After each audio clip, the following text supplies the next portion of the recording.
Matt, good morning to you. Like most big speeches, there was a lot of soaring rhetoric Tuesday night, but our fact check shows some of the president's statements didn't exactly add up, including on some of his signature issues, jobs and the economy.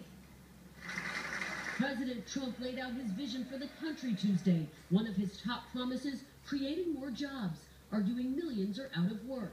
94 million Americans are out of the labor force. But that figure may be overstated. Right now, the unemployment rate is just 4.8%, with roughly 7 million people actively looking for a job. The 94 million the president cited includes people who are not looking for work, like students, stay-at-home parents, and retired Americans. Still, Mr. Trump pushed forward on the issue of job creation, citing his recent call for construction of oil pipelines here in the United States.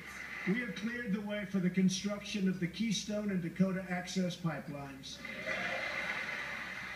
thereby creating tens of thousands of jobs. A look at the numbers tells a different story. The controversial Dakota Access pipeline is nearly finished, meaning job growth will likely be minimal.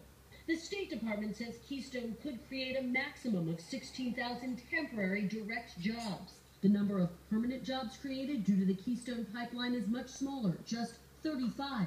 Another line raising eyebrows this morning? Since my election, Ford, Fiat Chrysler, General Motors, Sprint, SoftBank, Lockheed, Intel, Walmart, and many others have announced that they will invest billions and billions of dollars in the United States and will create tens of thousands of new American jobs. The president taking credit for business decisions that were largely made prior to his election, and on his call to boost military spending by $54 billion. I am sending Congress a budget that rebuilds the military, eliminates the defense sequester.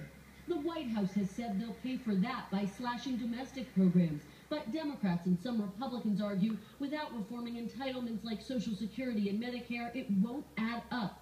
Finally, this ad-lib line is getting attention when the president talked about America's NATO partners meeting their financial commitments. I can tell you the money is pouring in. Very nice. The reality, in 2016, only 4 countries met their required payment standard. And that money doesn't go to the United States, but instead to NATO or to beefing up the military of its member countries.